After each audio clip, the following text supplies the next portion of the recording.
Welcome to the conversation part of the Upper Bowl podcast. We have the post-game host for the Miami Hurricanes Football Radio Network and also local post-game host for 104.3 WQAM. You can see him filling in for shows like the Joe Rose Show, the Tobin and Leroy Show, or Hockman, Crowder, and Solana. He's the host of Locked On Miami Hurricanes, which is his daily show he does that you can listen and watch. You can follow on YouTube at Locked On Hurricanes and Locked On Hurricanes for the podcast feed. I'd like to welcome back to the pod. I like to say friend of the show because he's been on the show so many times, so we consider him a friend. Alex Donno, welcome back to the Upper Bowl podcast. I got to ask you, what has been your favorite thing so far about this college football season? Oh my gosh. Well, this is, I don't know if this is my favorite thing, but this has been the craziest coaching carousel that I can remember in my, I'm 41 years old. I don't know, 35, 36 years of really paying attention to college football. Just the amount of massive jobs that have come open. Usually you get a couple of these every year. It's been more than a half dozen this year. So that's probably been the most remarkable thing. And then, of course, the last couple of weeks, and I know we're going to dig into it, all of the college football playoff ranking debates and controversy and discussions.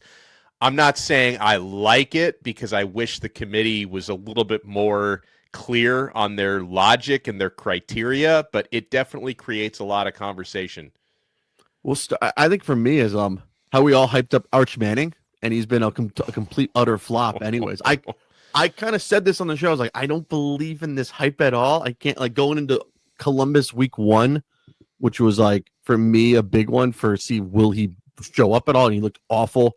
He showed a little flashes against Sam Houston State. I was like, okay, this is really nothing for me right now, and I can't buy it. And I look at it, I was like, I don't know what to believe in this kid anyway. So I like to say we hyped him up to be the next Peyton Manning, and he's not the Peyton Manning. He's more of a worser version of Eli Manning, I like to say. And I would say in general, the amount of hype that a number of quarterbacks, Arch getting more hype than anybody, had preseason.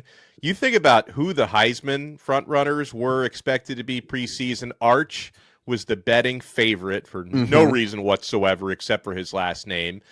Cade Klubnik was right in there. Clemson's had a really bad year. DJ Lagway at Florida was right in there as well, who's having a really rough season. Lenora Sellers was up there near the top, and he and South Carolina are having a really rough year. So, yeah, a lot of the preseason hype was very misplaced. Can we say it was so misplaced that I think we did it with SEC bias in these Heisman picks anyways. And I feel like, why didn't we look at everything, not Francisco not the Mendoza kid in Indiana, not the kid at Ohio State, Julian Sayin anyways. Or I can't think of anybody else, but there's really been those two people have been the only true product of who's going to be win the Heisman, because there's really been no one else. There's been no clear-cut favorite since maybe 2020 when it was Devontae Smith that won it to me. Well, I think at this point it's Mendoza seems so clear-cut. They had a little bit of a scare against Penn State, but then the way he was able to finish that game and just with ice in his veins for that game-winning drive. So he's got a little bit of everything. Mendoza has the dominant blowout wins, and then he also has the dramatic comeback and big clutch drives as well. So and his team is undefeated. Will probably finish 12-0, before the Heisman is given out. So I think Mendoza is far and away Mr. Heisman at this point. It also kind of shows that the Big Ten has been pretty bad, I'll say. After when you look at it, it's Ohio State. Then Michigan was supposed to be somewhat better than last year. Was Penn State was supposed to be really good this year of James Franklin. He gets canned after losing to UCLA and Northwestern at home, and it shows the Big Ten could be like any other conference almost. It's you can take whoever job you want. I mean, all that matters is can you win a game or not? Against the cupcakes. Anyways, I don't think he did that. Yeah, I mean, I just think with the Big Ten, there's a lot more. They have top end fantastic. I mean, Indiana and Ohio State are objectively the best teams in the country, even though Ohio State hasn't had the toughest of schedules, but they're the defending national champs and they haven't lost yet, so they deserve to be up there. Oregon's a very good team. Their resume could take a hit, though, a big hit if they lose to USC. But you have really good top end teams in the Big Ten, but they've had a number of just ghastly bad teams. I mean, Penn State has been awful this year. Mm-hmm. You know, Wisconsin has been embarrassing. You know, Northwestern and Purdue are what they are. Minnesota. So it's like, you know, I know in certain senses you could say like the SEC probably gets overrated and overhyped, but at least with the SEC, you know, you never have more than one or two bad teams in that conference per year, where in the Big Ten, there's a lot of good teams. There's a lot of ghastly teams, though, as well. Yeah. Like the SEC, I've always said this. I've debated this with Ohio State fans and Big Ten fans forever. The SEC, there's at least competitive teams in there every week. It doesn't matter if it's Tennessee, Georgia, South Carolina, LSU, Texas, Oklahoma now. And it's like, people say, well, there's no one blowing each other out. It's like, sometimes you got to have a better winning record and you make the playoffs at least, you know? Yeah. So, what's the big storyline would you say that's been happening in the ACC this year? Can I say it's the refereeing, how we need to have the FBI investigation? I think I've tweeted this out twice, and it needs to be really shown the door, you know?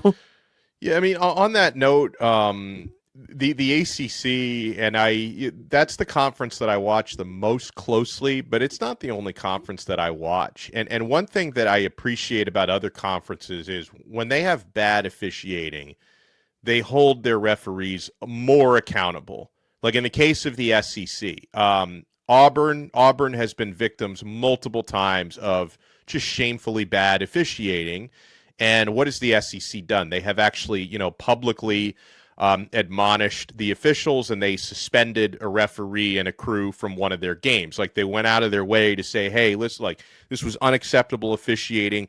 We're going to do something about it. Where when you have unacceptable officiating weekly in the ACC, they just continually protect their referees and they act like nothing's wrong, which I think is the wrong way to go about it. You know, one thing you notice, and listen, as a Miami guy, it'd be really easy for me to come out and say, hey, Miami is always the victim of the bad officiating. Does it happen? Absolutely. But it's pretty consistently bad across the league. Like, I'm not saying Miami is just some great victim. Like, for example, you know, Georgia Tech is they control their own destiny to get into the ACC championship game. They've got one loss.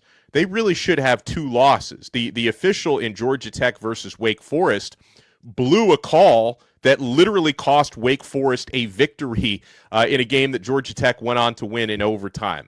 You know, you've seen it happen in a number of different spots. The officiating was dreadful in, you know, Miami's game against SMU, and it's like, not blaming the officiating strictly on that, because, yeah, Miami should have played better. Like, the margin shouldn't have been that thin. But then when the margins are that thin and a couple of calls, you know, can go that way to costing you a game, it gets really, really rough.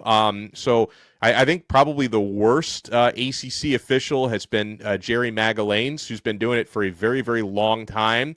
And when you get like the Jerry special, whether Miami is involved or not, when he's refereeing a game, it's always the ones where it's like, wow, 30 combined penalties, which means like you're calling ticky-tack stuff. You're kind of picking, okay, now we're going to call holding, now we're not. You know, when you basically make it about you and you're calling like 12 penalties on one team and 9 on the other, like you're making some decisions that are making it about you and not about the play on the field. So, yeah, I mean, I wouldn't necessarily say officiating has been the number one story in the ACC, but it should be up there. I mean, I guess the number one story, numbers 1 and 2 in the ACC right now, the James Franklin edition at Virginia Tech, that's right up there. I think that's I mean, I think James Franklin, I know he's got his reputation of not winning the big games and stuff, and part of that is warranted. But, you know, in the case of Virginia Tech, you have to be in big games in order to have a chance to win big games. And Virginia Tech, their football program's been so awful. They haven't been playing in big games because their team has been so subpar. James Franklin's an excellent program builder. He recruits that area, the DMV area, at a really high level, which I think makes this an extra good hire for Virginia Tech. And there's talks of the Hokies investing about $200 million extra in athletics, most of which is going to go to football. So they want to put the resources behind Franklin to build a winning program there. So I think that was a home run or a grand slam hire for Virginia Tech, which is something everybedy's talking about, because I'm old enough to remember when Virginia Tech used to be relevant in the 90s and early 2000s, with Frank Beamer and then the Michael Vick years when he was there for a few years. That was a whole lot of fun. So like Virginia Tech football means something to me, and that program is finally realizing that they need to get back to those sort of standards. And then the other one, I think it's been a big story in the ACC the last couple of weeks, are the college football playoff rankings. I mean, Trevor, one of the most heated debates, and it's not just Miami and Notre Dame people arguing about it. You have national folks from Josh Pate. Paul Feinbaum is weighing in on it now and actually defending Miami, which is very rare. That is news, national Yahoo Sports columnist Dan Wolkin is writing scathing columns about the committee. How you can have basically a diminishing of a head-to-head result when the two teams have the same record. In the case of Notre Dame at 8-2, ranked number 9, and Miami at 8-2 with the head-to-head win against Notre Dame, ranked 13th.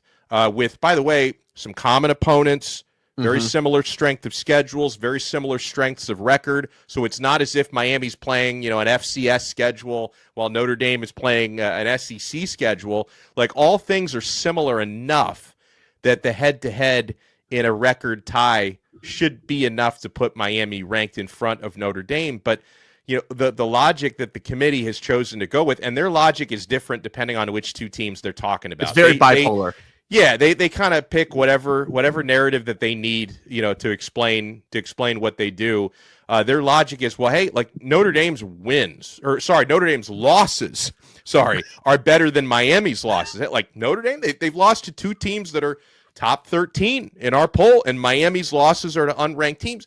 And they don't even mention, because the committee chair, Hunter Yurachek, who's the AD of Arkansas, he said that hey, Notre Dame has 2 losses in the top 13. Miami's losses are unranked teams.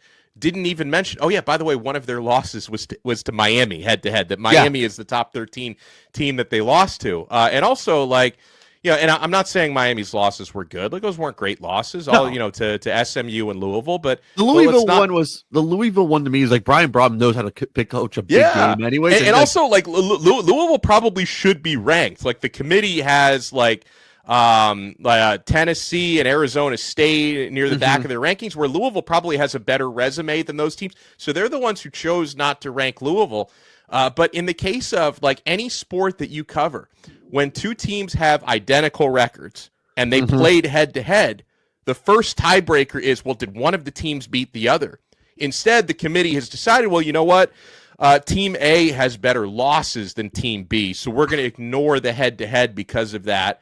And like it's obvious, like they want Notre Dame to be in the college football playoff, which is understandable. It's like a big brand, big money. I mean, Miami's got a good brand, but it's not Notre Dame's brand. Like, they don't carry the sort of gravitas and the weight that Notre Dame carries. And so, the committee has obviously made decisions in the past based on either brand value or entertainment value. Like when they chose to keep Florida State out of the playoff, despite being 13-0, because their quarterback was hurt, and the committee thought, well, even though they earned it, they're not going to be able to win, so we're going to take them out of it. Like, essentially, you don't have competitive results mattering. You basically have figure skating judges, is what this is, where they kind of decide, like, you know what, Miami and Notre Dame have the same record, but Notre Dame's triple axel was a little sharper. Like, they've looked a little more impressive, so even though they lost to Miami head-to-head, because they nailed the quadruple Lutz, we've got to make sure that they go through. That's basically what we have going on here. Yeah, it's like the Russian judge is no longer in favor, doesn't want to be in favor of Miami. It's like, oh, we'll go for the Catholics at least. Anyway, the Russian judge gave them a 6, so that took their average down. Like, when you look at the rankings, Miami's ranked 13th. I think they're like, you could probably say like they should leapfrog Utah because they lost to BYU. They did that correct. Yeah. Like, they did. Well, and I have a theory on Utah. Like, so the way the committee, when they do their debates on teams, so they only compare teams in like groups of 3. They call them comparative pools. So their logic is, well, hey, since Miami is 4 spots behind Notre Dame, they're not in the same comparative pool. So we can't weigh the head-to-head because they're not in the same comparative pool. Well, okay, who decides who's in the pool? Like, don't you guys decide that? And if you conveniently rank Utah, who, again, same win-loss record as Miami, Utah has it. So there, I guess the committee's argument, Miami over Utah, because, again, Utah has lost to better teams than Miami's the argument. But hold on, shouldn't you be competitive in the teams that you lose to? Look at Utah's loss to Texas Tech. Now, Texas Tech is a great team. Take nothing away from Texas Tech, but Utah got blown out by 24 points against Texas Tech. So it's like you lost to a good team, but that's not a good loss is the thing. Miami's losses were both by one score. So, yeah, Texas Tech is a better team than either of the teams Miami lost to. Miami didn't get blown out. And so, I mean, my theory is the reason why the committee has Utah ranked in front of Miami, and also why they have Alabama ranked a spot behind Notre Dame when that you could easily flip those, is they want to make sure there's enough teams in between Miami and Notre Dame where they don't put them in the same comparative pool. If they put them in the same comparative pool or like the same bracket, would like the college football committee just lose their mind if that came out to be? I mean, a lot of people feel that the college football playoff committee is going to be praying over the next 2 weeks that Miami loses again, which could happen. Pittsburgh on the schedule, end of the season on there. It's a tough game. So I think the CFP committee is praying that Miami loses one of their remaining 2 games so that they don't actually have to sit down and have this debate at the end of their ranking. I mean, I guess like you could say, hey, if Notre Dame lost, that could also solve the problem. I don't think Notre Dame's losing. They got Syracuse. That team is terrible, and I think Syracuse is going to start like another new quarterback this week against Notre Dame. It wouldn't surprise me if Fran Brown finds like a walk-on who plays tennis and have him start at quarterback with the way he's been doing that. So, yeah, Syracuse is not going to beat Notre Dame, and then Stanford is their final game. So I don't think Notre Dame is going to lose. Like, it would literally take a miracle for that to happen. We need the nerds of Syracuse to help us out, honestly. I never thought we'll say that anyway. Yeah. Well, and if it came down to helping Miami out, Fran Brown would lose on purpose before he would do that. Like, he is not a fan of Miami. So, I mean, it would be more likely out of the 2 teams, if either is going to lose a game, Miami would be the more likely one to do it, and that would take a big headache away from the committee. Yeah, for sure. Let's talk about James Franklin. I feel like I really want to talk about it. I think I was the only one to say this on the spot, and a few other players like James Franklin, Virginia Tech. Wouldn't be shocked if he goes there anyways. Is that a good move? Would you say it's the best head coach if they finally figure it out? Like, let's not go for a coordinator. Let's get a big name at least anyways. And like, I feel like Tech football being good is good for the ACC / the old Big East. I call the ACC right now. Anyways. I mean, I think it's a great move for Virginia Tech. I think my question before he actually took the job is that like the best that James Franklin could do? Because again, it's a football program that's not been relevant in a really long time.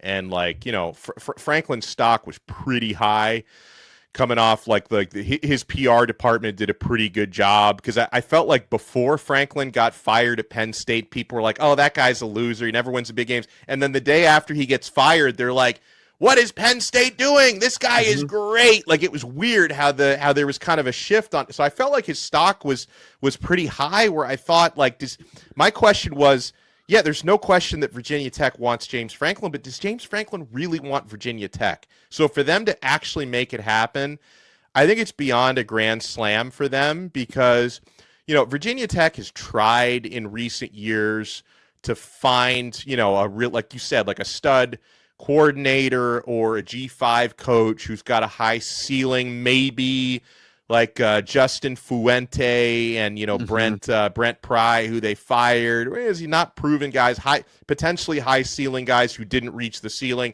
Now they go for somebody with a super high floor, which is probably what that program needs right now, because I mean, yeah, the bad reputation for Franklin basically comes for him not winning top 10 matchups, right? But it's like Virginia Tech would just be begging, like, let's get into some big games, right? So you have somebody now who, with what he did, at Vanderbilt and at Penn State, because people forget like how bad Penn State, what terrible shape they're in when he took over there.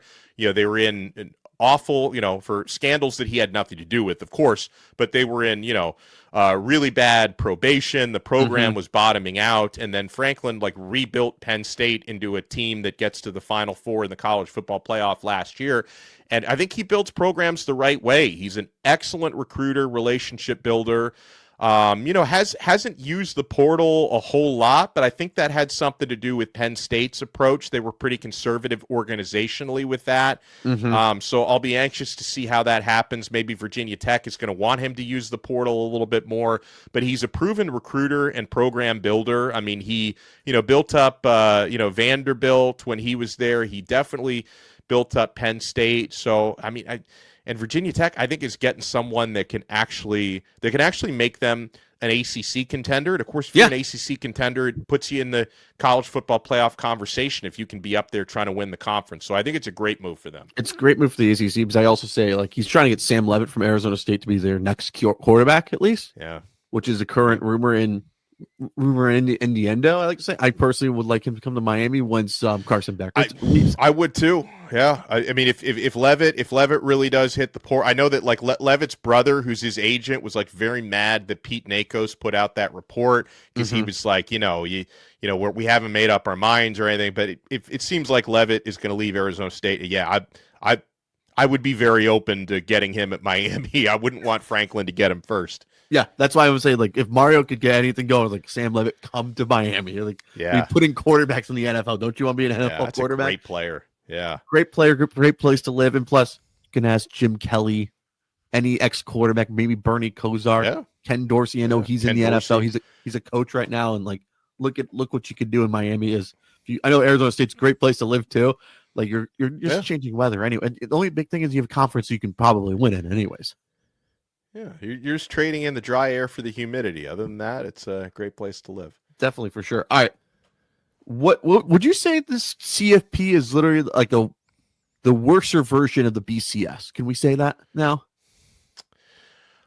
I think it's an overcorrection from the BCS. Okay. Right? The problem that people had with the BCS was you're taking human interpretation too far out of it, right? When you're just putting data into a computer, the computer's spitting it out, right?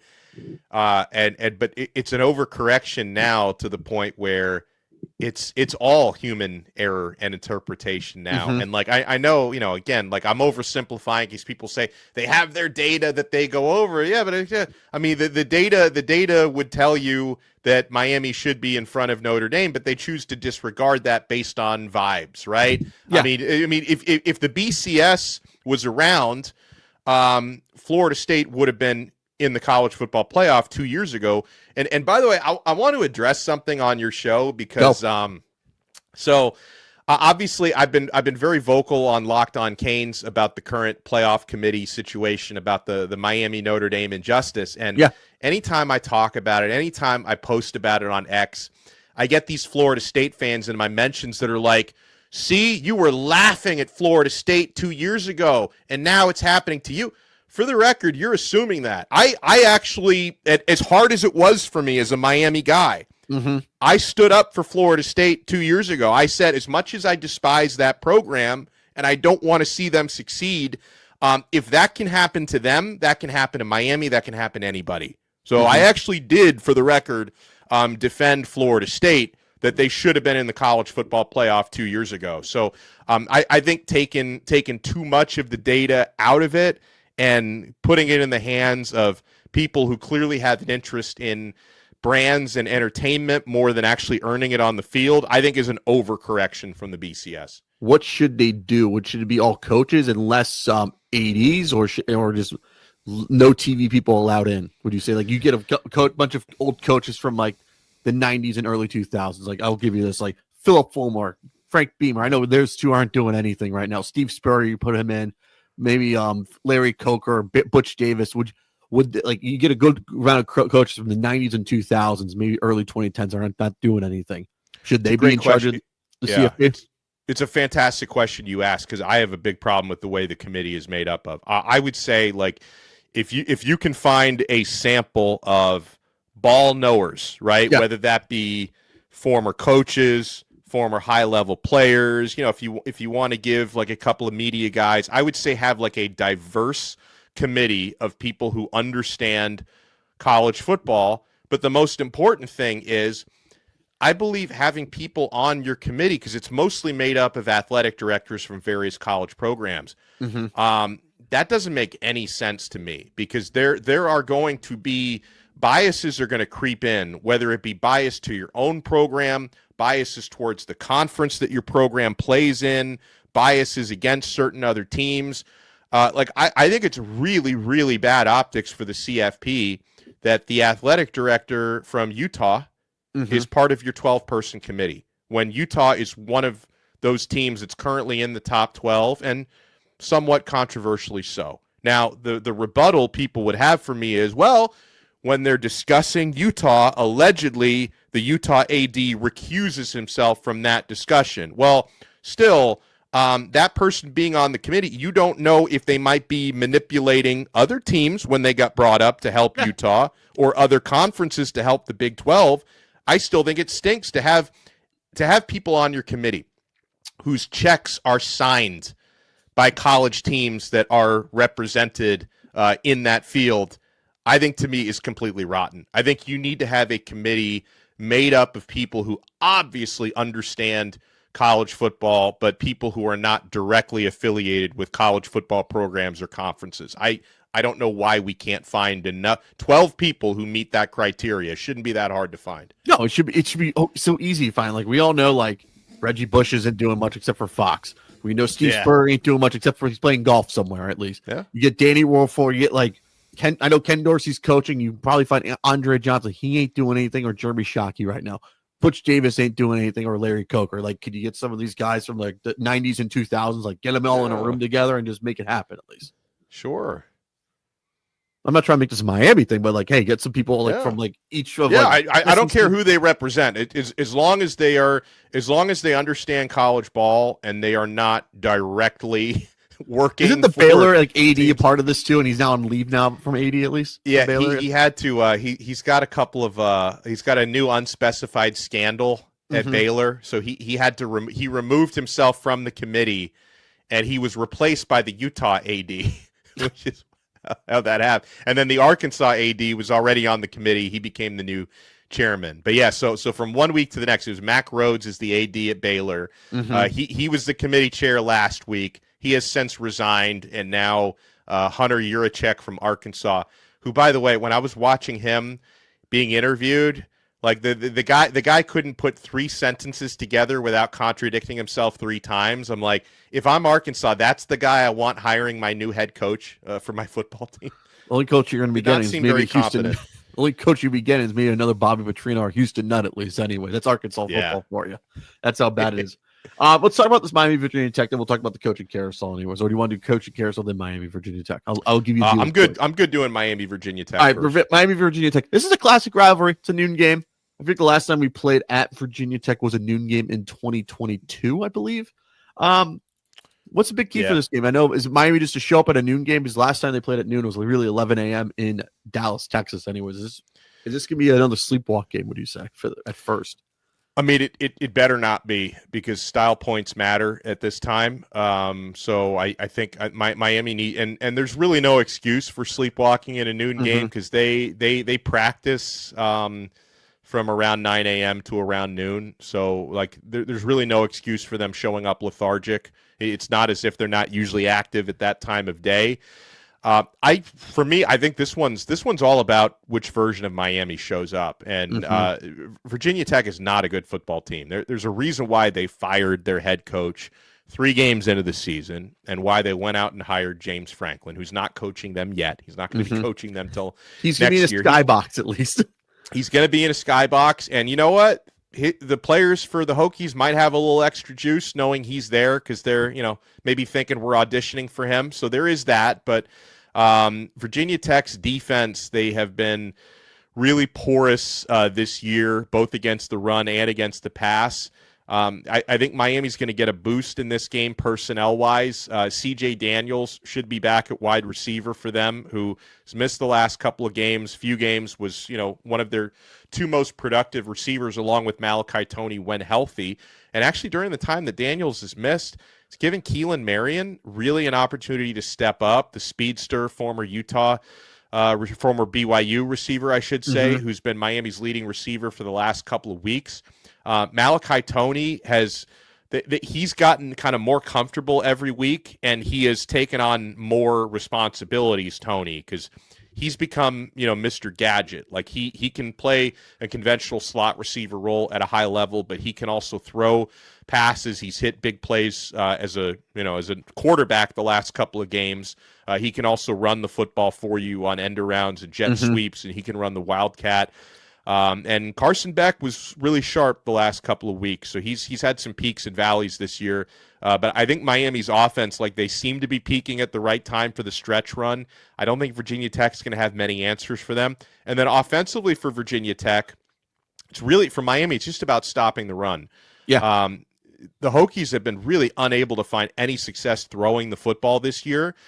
They've been pretty good on the ground, I think 35th nationally, but Miami's third nationally at stopping the run. And they famously bottled up Jeremiah Love week 1. I know for Notre Dame fans, week 1 doesn't count, but I saw it happen. They held Jeremiah Love to week 2 doesn't count for Notre Dame either, too. There's a play right, exactly. Yeah, week 1 and week 2 don't count, but I did see Miami bottle up Jeremiah Love. And last week, Miami went up against a really good running back, Hollywood Smothers, from NC State, and they held him to -2 rushing yards. Containing Kyron Drones, containing him from running the Virginia Tech quarterback is going to be important.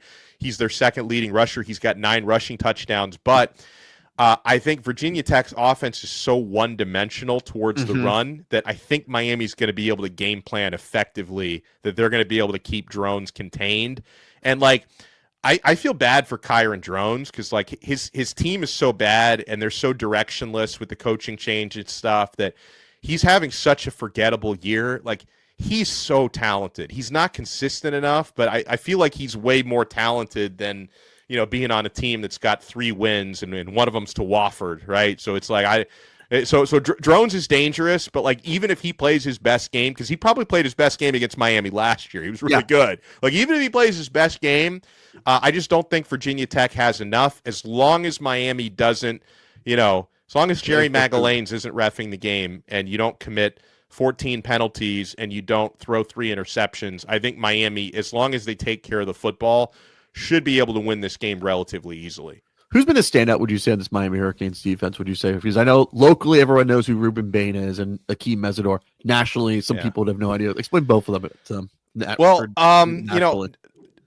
Unfortunately, the guy that I would answer that question with seems to be out for the season now, Keontae Scott, who for the first, the first 9 games at nickel corner was highest graded cornerback in the entire country. And, in the last game he played before his injury against Syracuse, he had a pick 6 in the game. He also had, I think, a sack and a forced fumble. So Miami now needs the next man up mentality. And so Keontae Scott, he missed last week's game. And I'll give somebody who's been really good all season, Jacoby Thomas, Miami safety. He might, because like you mentioned, Ruben Bain and Akeem Mesidor, those are obvious answers because those guys just live rent-free in the backfield. But I would say Jacoby Thomas, to me, at safety, is a playmaker. He had a pick 6 last week against NC State, had 2 interceptions in the game, just played out of his mind. And he's also got a little swagger. When he was running that pick 6 into the end zone, one of the last guys who had a chance to tackle him was the quarterback, C.J. Bailey, who threw the interception. And he starts pointing, C.J., come and get me, as he's running into the end zone. And then he ran over him. So I thought that was a really cool moment. So, I would say, probably Jacoby Thomas, to me, knowing Keontae Scott is not going to play this week and probably not the last game either. I would say safety Jacoby Thomas.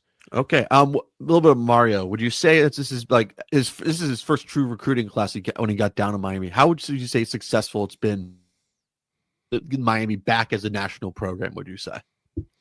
I think he has built one of probably, I don't know, the 8 to 10 deepest rosters in the country, just in terms of pure talent, which is his superpower. I mean, you talk about a program builder, people are always going to have questions about Cristobal's philosophy, about the game day decisions. I know he tries to really, really work hard to evolve and to self-reflect and fix some of that stuff, but I think those questions are always going to be there. But just in terms of the way that he raises the floor of a program, you know, I've been covering Miami a really long time, and I've been watching Miami since the late '80s, really. And so, you know, I've seen teams that have, and college football's so different now, because like back in those days, there were like 8 really good teams. Now there's like 40 good, talented teams. So like there's just, the talent gets spread more thin than it used to. But, I covered some years like when Miami was really lean, like some of the Al Golden years, the Manny Diaz years, where they just didn't have much talent. Randy and Shannon like you too. Oh yeah, and you see the difference now. And again, like when I talked about, you lose a guy like Keontae Scott, and everybody steps up last week. You've been without Mark Fletcher for the last couple of weeks, and then you discover, we have a true freshman running back who's probably the best in the backfield in Gerard Pringle. You've been without C.J. Daniels for a few games, and the rest of the receiving core steps up. The offensive line, defensive line are super deep as well. You've been without David Blay and Ahmad Moten at times, and you've had defensive tackles like Justin Scott really step up. It's just a really, really deep roster. And, of course, we have regrets. Like if Miami hadn't lost to SMU, or if they could have beaten Louisville one of those games, like you would be firmly in the playoff conversation right now instead of being on the bubble. Same thing with last year. If you just could have beaten Syracuse, you would have been in. You wouldn't have been on the bubble. So, yeah, I mean, it's not been perfect, but it seems like the bar gets raised higher every single year that Cristobal has been here, and just the pure depth of talent has gone way up. And so, yeah, I mean, these are the types of rosters I used to watch 20-some years ago at Miami. So, like, the talent standard has gotten right back to where it needs to be. Which I personally like, because I could actually pinpoint other people that's not an SEC player for, like, NFL draft, mock drafts and stuff anyways. Yeah, that's right. And I think it's good for college football that Miami's back. Like, you have your other schools like, Tennessee's good. This is like, Miami's good. That means the ratings are good anyways. Like Miami, Florida had like 7 million people watching that. I was like, how can you not have the state championship on the line every year? Like, come on, what are we doing here? Yeah, I know. Like when we have like my co-host, he's a PA guy. He's like, this this Miami State Championship thing, this needs to happen every year. Like how this doesn't happen is ridiculous. What do you have to say to the people who want Mario Cristobal fired? Are they the biggest imbeciles, idiots you've ever seen? By the way, I mean, I think that they're people who live in the moment, and they don't really have, or they either don't have perspective, or they refuse to allow themselves the perspective on, what he's building in terms of the program, and that like our standard has now become like we're disappointed if they don't go undefeated, when that's part of that is because he has gotten in the type of talent that makes you think 12-0 should have happened the last 2 years, and it didn't. But it's like in the bigger picture, because again, like listen, he's not perfect. Like you can complain about certain things you don't like about Cristobal. Some of those complaints are probably valid. I think you also have to remember that if you're calling for his firing right now, first question would be, where are you getting the $61 million from for the buyout? And then the second question, I guess, would be, who are you replacing him with? Like, is there someone out there you feel like is a complete grand slam? Because I'll say this about, and I like Cristobal a lot, for the record, and I appreciate the fact that he is so passionate about this university, having played at Miami and even grown up a Miami fan before he ever put the uniform on, and been an assistant coach at Miami prior, that like every decision he makes, whether you like it or you don't like it, he's making it, attempting to put the best interest of the university. And he's not someone who's ever going to use this job as a stepping stone. Like I know, I'm sure we're going to talk about Lane Kiffin, and like, people will say, hey, like you should have hired Kiffin instead of Cristobal 4 years ago, I don't know if he actually would have taken the job or left Ole Miss at that time. But then the thing about Kiffin, like you ask Tennessee Volunteers fans how they feel when he used that job as a stepping stone, to go get his alleged dream job at USC, which fired him 3 years later, and now he's got Ole Miss. They're a lock, basically a lock for the CFP, and they're talking about him leaving and not even coaching their playoff that they're about to reach for the first time since he's been there. So it's like, I appreciate Mario's love and passion for the university. And again, he's recruited and built a roster so well. And I really like the staff that he's put together. I mean, Corey Heatherman was a great find. Having a guy like Jason Taylor coaching your defensive ends and Damian Lewis coaching the defensive tackles. It's just like, even talking about firing him now, it's, you're going to hear it from like from a very loud minority of very passionate, but I think misguided passion from certain fans. But it shouldn't even be in the conversation at this point. Definitely, for sure. All right, let's talk about coaching carousel. Before we do that, I got to ask you, UCLA leaving the Rose Bowl. What's your thoughts on that, by the way, to go to SoFi, would you say? Is that a disgrace to college football, would you say? I mean, it reminds me a little bit of Miami leaving the Orange Bowl for Hard Rock Stadium, which I thought was and that wasn't really their choice. That was the city's choice, to tear that building down. But I didn't like that. I don't like this either. I mean, to me, Rose Bowl and UCLA are synonymous, So SoFi, it's a better facility, right? Same way Hard Rock is a better facility than the Orange Bowl was. But I don't know. I associate the Rose Bowl so much with UCLA. I don't like it. I don't like it either. As someone I looked at the difference. It's just like, it's less miles. As I look at it, as like, just build it. I think Troy Aikman said it many of times. Just build it on this campus. People will come, but the residents in Brentwood are just idiots, anyways. Your thoughts on it's another rivalry of Notre Dame. Are you mad at USC's trying to get rid of the Notre Dame USC rivalry? That Lincoln Riley's trying to push it off.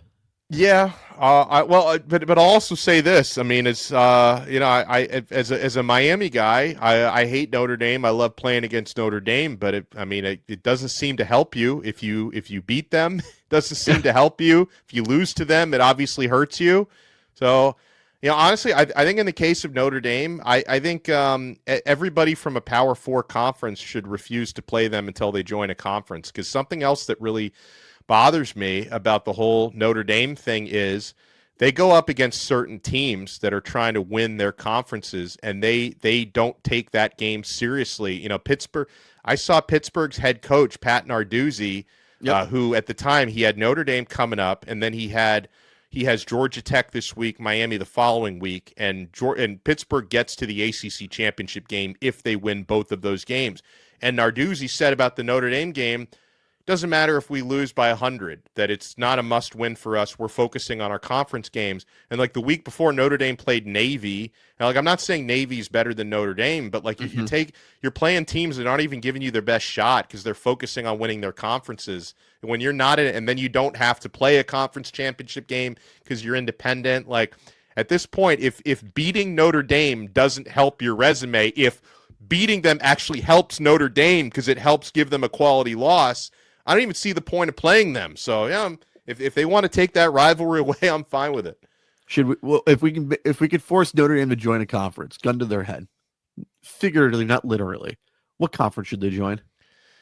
I think should and would are two different answers. Yeah. If they should join the ACC because they've had a scheduling agreement with the ACC for the past, however many years. And, they're in the ACC in every other sport but football. So should is the ACC. But if they had to, and they had their choice of any I think they would join the Big Ten. I mean, it's more prestigious, more geographical similarity being in the Midwest. So, I mean, I feel like all of this time that they've teased the ACC, that's the one they should join. I don't think it's the one that they would join. Okay. I was just wondering anyways. I always ask is like, what conference? You're gun to your head, Notre Dame. What do you want anyways? Yeah. You can't be independent forever anyways. So that's what I tell the UConn. Like, you have to join a conference again. Come on. Yeah. Yeah, like, for sure. Real. All right. Let's do this coaching carousel. That's what I got to ask. James Franklin's officially off the board anyway. So, unfortunately, he's been filled at Virginia Tech. Lane Kiffin will be the head coach at where? I'm going to say Florida. Okay. I'm not 100% confident in that answer because I feel like Florida insiders, they sometimes live in a bubble where they're very loud and very wrong. But but they're not wrong 100% of the time. Hmm. I don't know. I think I think the lane to Florida thing. It's got a little more momentum than LSU. It's got more momentum than Ole Miss. Like people who cover Ole Miss seem to kind of be resigned to the idea that he's going to leave there. I think their confidence in keeping him is waning. So it comes down to LSU over Florida, and I think Florida has had more momentum with him. So I'm going to say lane to Florida. I want him to go to LSU because I don't want him to go to Florida because one, remember all the stuff he said about Urban Meyer in 2009, and I'm going to play those clips anyways to Florida fans anyways. Yep. No, that's why I want him to go to. I want to go to LSU at least. Yeah. Who will get the LSU job if you had to pick anybody? That's one I have no freaking idea. I feel like they may go a little younger. Because I don't with their budget with all the buyout money that they're paying to Brian Kelly and the whole political meddling that they have going on there with their governor. I don't know. Like Yeah. I feel like John Summerall gets linked to multiple different jobs, but I feel like somebody like that would be really good for them. Like somebody a little younger who I think is like the next rising star in the coaching ranks. So I may be speaking out of turn with that because I haven't followed their search as closely as I have Florida's, but I feel like somebody like Summerall could be a good fit there. Can I say Alex Golish of USF? People are very split on him because he's had some head scratching losses this year. A lot of folks, even in Tampa, were pretty upset about was it the Navy that they just lost to? Yeah. But he's punched above his weight there. Like there's no question. Yeah. He's punched above his weight at USF. So I wouldn't rule him out for like any of these jobs because it seems like there's more jobs open than high profile candidates right now. Yeah, because you have like Penn State, Auburn. It's like Virginia Tech got filled. LSU's opening it up. It's like what are they saying about Auburn? By the way, who do you think there is? I think Summerall's been linked to the Auburn job as well. Wants the Auburn job. I just feel like they missed on Lane Kiffin. That's why I think that was been the obvious choice. Yeah. Lane Kiffin in the Under Armour visor and the hoodie. It would have been perfect look anyways. I just don't know who would take it. I think honestly, this is really shooting a dart. I really like this head coach at Arizona State. Kenny Dillingham would be perfect at Auburn, I feel. I think he has the fiery mentality. I think that would be a good move. I like Dillingham. I was just looking up, by the way, according to AI, John Summerall has been linked to Auburn. John Summerall is the Tulane coach everyone loves. And DJ Durkin, the current interim coach, maybe he's in the mix as well. But yeah. They should have just hired Cadillac at least. Cadillac Williams would be the head coach. Why not? Yeah. Well, and then I also see like another name that gets linked to a lot of different jobs is Eli Drinkwitz at Mizzou. Like it wouldn't be surprised me if he ends up at any of these open spots. I don't think like he's not anybody's first choice, but he might be a lot of people's second choice. So he could end up at any of these jobs. What do you, I think he can go there or maybe Arkansas, maybe like it's like you're punching above a little bit. But Arkansas to me is not a step up from Mizzou though. Like I think you could say Auburn, yes, Auburn, yes, and Florida, yes. But I would to go to for him going to Arkansas makes no sense. Why do you think people have not looked at Brian Brom yet to go to the either? Like anyone from Florida has looked at him yet? You think? So he puts players in the leagues. Yeah, I think. And you mean Brian, not Jeff, right? The brother. Yeah. No, yeah. Jeff. Well, because the old XFL quarterback. That's why. Who's that? Yeah. Well, because Jeff Brom is the head coach at Louisville, just signed an extension there, so he's not going anywhere. And then with Bryant, like he obviously doesn't have like the head coach resume, but he's a good OC and quarterbacks coach. So I don't know. I don't know if programs like of that size see him as being like head coach ready. But if anything, I kind of thought that that Brian would be like the heir apparent to Jeff if he took one of these other jobs, that he would coach Louisville. But I don't know. But you're right. I don't see Brian's name come up in any of these searches. What do you think is going on in Florida State? Do you think Mike Norvell's going to get the axe this year, and who should they go after? You think? Because I have a name. That's a great question. No, he honestly, the only reason why he hasn't been fired yet is because the buyout is between 55 and 60 million. Like that's the only reason he still has a job. I've heard some chatter that if he goes 7-5, which would mean winning out their next 2 games, including the rival game against Florida, that would be enough to keep his job. But that anything short of 7-5, they're 5-5 right now. That if they don't go 7-5, then he's probably getting fired at the end of the year. James Franklin would have been a great option for them. Yeah. Had he not just landed at Virginia Tech. And I guess they could be linked to any of these other names that we just mentioned, right? It seems like the same guys get brought up for these jobs. Would you be surprised? I know Kenny Dillingham was the OC there under Mike Norvell before he got the ASU head coach. If you're Kenny Dillingham, what job would you rather have? ASU, your current job at ASU, the Auburn job, or Florida State? Because you kind of were, I like to say, you were the brains behind Mike Norvell. I like to say. Florida State, I think, is the best job of those 3. I know Auburn fans would tell you that that's the best job in the country. I don't think there's a whole lot of evidence to back that up. ASU fans would probably admit that either of those jobs are better than Arizona State. Yeah, and listen, like Florida State, I think the only obstacle there is just how much debt that they are in. But debt is just a number. I mean, if they're able to get a coach that they're really excited about, maybe more money comes in from donors and athletic boosters, right? Because they're paying off their expensive stadium renovations. And then if you fire Norvell, you're paying a huge buyout. It's more than $60 million to buy that whole staff out. But again, like if big athletic programs seem to find the money when they need it most.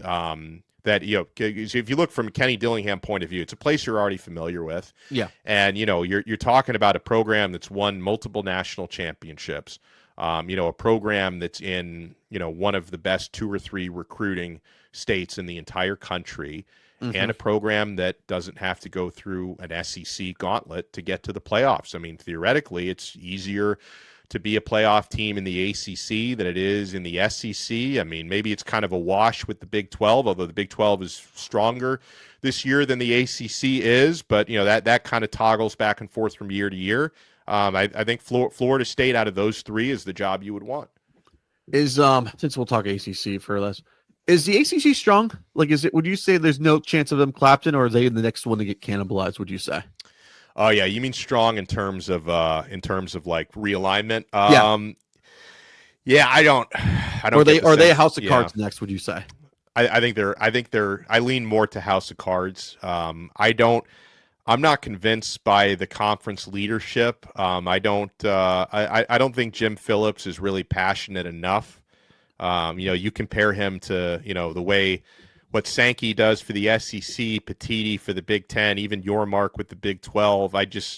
Jim Phillips comes off a little bit too passive compared to those others. And the ACC, when they had that settlement in court with Florida State and Clemson, I thought they probably gave up too much because they've essentially they've made it so that from 2031 on, which is 5-6 years away. Yeah. They have made it affordable for big programs to buy their way out of the grant of rights. That if Florida State or Clemson or Miami, UNC has had their rumors about wanting to leave. Like for any of those programs, if you're talking about maybe the price to leave is only, I say only $75 million, which is it's a lot of money, but in this sense, maybe not so much. That it's affordable to get out, and so really, like the grant of rights technically doesn't go out of effect until 2036, but you now have a path to buy yourself out in 2031 at relatively affordable terms. I don't think the ACC is in very good of a spot with that TV deal and the grant of rights. It wouldn't surprise me if in the next 5 years we're talking about multiple teams looking for other conferences. So would like Miami and Florida State, would they stick together if they try to go to a different conference, you say? God, I hope so, because I don't, we're seeing enough with everybody having 9-game conference schedules now. It's just so hard. Like, I don't know if Miami's ever going to play Florida again, because No. the SEC and ACC are both going It's like to my 9 favorite games. game anyways. It's like I love Miami, it. Florida. And like, Yeah. I knew about it like from up Yeah. north, and like I enjoyed it anyways. In the Florida State, Miami, it's like Miami and Florida State. Like, could you guys I know you guys don't like each other personally. Could you guys like stay together, please? Yeah. Like, and like your college football royalty.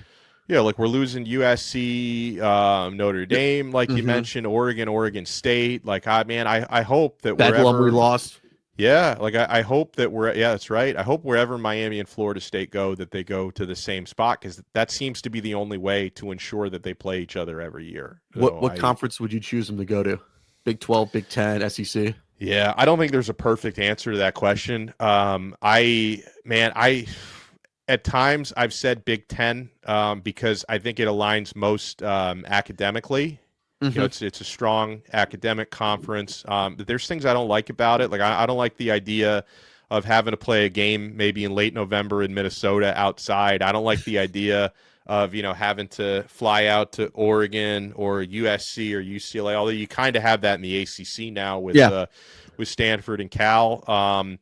And then like with the SEC,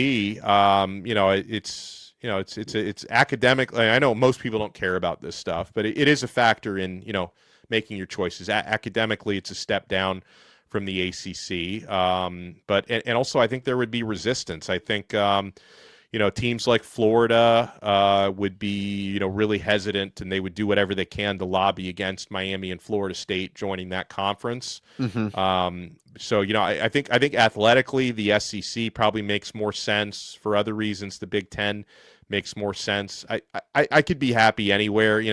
I don't get very excited by the Big 12 thing, but really to me it depends on where you get the best financial deal, right? Yeah. I mean, whoever you get the highest TV payout from, I guess is good for me. Donno, we've gone for almost an hour. Let's do this. Time flies. Time flies when you haven't been on the pod. And we love talking college football. Yeah. I will say that for sure. Enjoy. I'll talk to you Saturday. How about that? I'll talk to you Saturday. Sure. Tune in to Miami Hurricanes post-game show on 104.3 WQAM.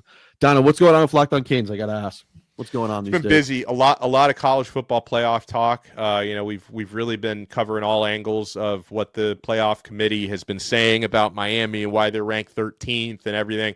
So we've been talking a lot about that. There's been a lot of recruiting the last couple of weeks. Miami has flipped like 6 players from other programs in the last couple of weeks. So we've been covering all that. And, we've started to shift our focus a little bit more to we're on every day on Locked On Canes. We started to focus more on the actual Virginia Tech game coming up, which, I know sometimes falls behind like the big picture stories, but we're talking about the game as well. So you can find all that on Locked On Canes.